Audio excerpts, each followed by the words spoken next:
CNN Headline News, I'm Lynn Vaughn. American men and women who have sacrificed their lives for our country are being remembered in Memorial Day ceremonies all across the United States. At Virginia's Arlington National Cemetery, Vice President Dan Quayle is laying a wreath at the Tomb of the Unknowns. It is Quayle's third year laying the wreath. President Bush is spending Memorial Day at his vacation home in Kennebunkport, Maine. In a recorded radio address to the nation, he promised to do everything possible to get a full accounting of American service personnel still missing from the Vietnam War.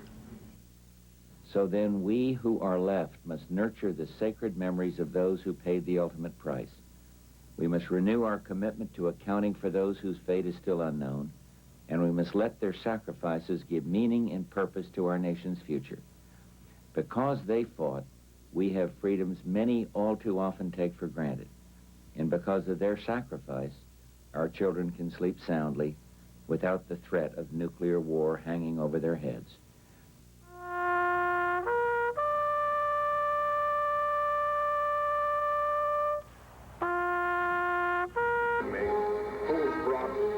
Taps was played at a memorial service in Miami yesterday, and in Seagoville, Texas, about 50 veterans gathered to honor fellow soldiers who have died in the line of duty. The annual ceremony is sponsored by the Veterans of Foreign Wars.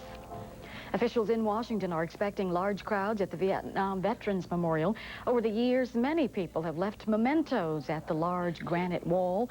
John Holloman reports on efforts to preserve those items. Her name is Eleanor Wimbish. She lives in a small apartment in Baltimore with her husband Russell and the ghost of a son she loved and lost. Billy, as she calls him, was 21 when he died. It was Russell's birthday.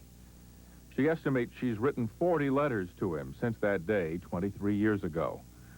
Most she leaves at the Vietnam Veterans Memorial in Washington, along with the occasional Christmas tree. When Billy was in Vietnam, I sent him a Christmas tree over there, and because he always loved trimming the Christmas tree. That was his job, was decorating the tree. So I sent him over a 4-foot Christmas tree with 3 little monkeys, one for his little brother and his 2 little sisters. And he sent pictures back and saying it was the only Christmas tree that they had over there. Those trees are housed in a warehouse outside of Washington, along with 25,000 other items left at the wall over the past 10 years. One of the trees will end up in the exhibit that will open in October at the Smithsonian Museum of American History. I feel personally, when you look at each artifact, that the emotion that that person left behind is instilled in that artifact. Those who left these items gave up something of value and deserve something in return. Our country has a duty to respond. And so how do you respond when we're dealing on a national canvas and with tremendous rips in our national fabric? How do you express grief and healing? And the answer is take some of the objects and put them into the Smithsonian. By putting the objects there, we're saying we treasure these objects and we share your sense of loss. Wheeler and his colleagues are scrambling these days. They need to come up with a payment of $32,000 for the Smithsonian by the 1st of the month. They received hundreds of letters, many with checks enclosed, after initial media exposure last October. Back in Baltimore, surrounded by her son's photos, Eleanor Wimbish says the exhibit is a great idea. She'll see it absolutely when it opens in the fall. It's only as we're leaving, she confides, our visit will make her cry for hours. John Holloman, CNN, Washington. President Bush is ordering the U.S. Coast Guard to intercept Haitian refugees at sea and send them home. Refugees will now only be allowed to apply for asylum at the U.S. Embassy in Haiti. Some civil rights advocates say the executive order violates international law. Some members of Congress say the president is sending Haitian refugees back to torture and terror. I think this is a shocking repudiation of our values. It makes us look like hypocrites in the eyes of the entire world, and I very much hope the administration will reconsider this ill-conceived decision. 12,000 Haitians are in shelters at the U.S. naval base in Cuba. President Bush calls the situation there dangerous and unmanageable. Thailand's parliament is moving quickly on a number of government reforms. Today it passed a constitutional amendment requiring the prime minister be an elected member of parliament, and it approved power limits on the Senate. Yesterday, the country's military-backed prime minister resigned under pressure. Suchenda Kraprayun led last week's violent crackdown on pro-democracy demonstrators. Today, about 2,000 protesters gathered outside the parliament building.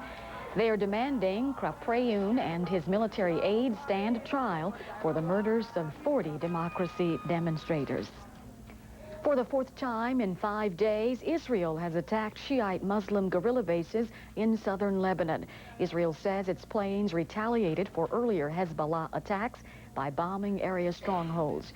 Security sources say a rocket hit a house, killing a family of 4. At least 5 people were wounded.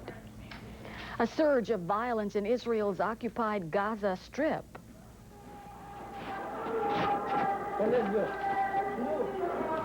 Israeli soldiers clashed with stone-throwing Palestinian demonstrators overnight. Arab sources say 32 Palestinians were wounded. The violence prompted Israeli officials to impose a 3-day curfew, sealing off Gaza residents from Israel. The crackdown follows the weekend stabbing death of an Israeli teenager by a Gaza Arab and a firefight in which an Israeli soldier and 3 Arabs were killed.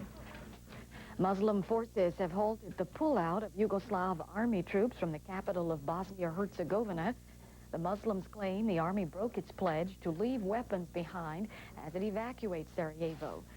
The city is mostly quiet, but local media say sniper fire continued. The planned troop withdrawal comes amid mounting international pressure on Yugoslavia's Serbian-led government. As Kevin Newman reports, Canada is now taking action. The Prime Minister's response to the call for new sanctions came before a meeting of the world's youth. Yugoslavia, he said, is a victim of weak leadership that responded to ethnic strife too slowly. He urged UN Secretary General Boutros Boutros-Ghali, who was also here, to learn from the mistakes. The United Nations and its member states must be prepared to intervene earlier and stronger in the future to prevent such disasters.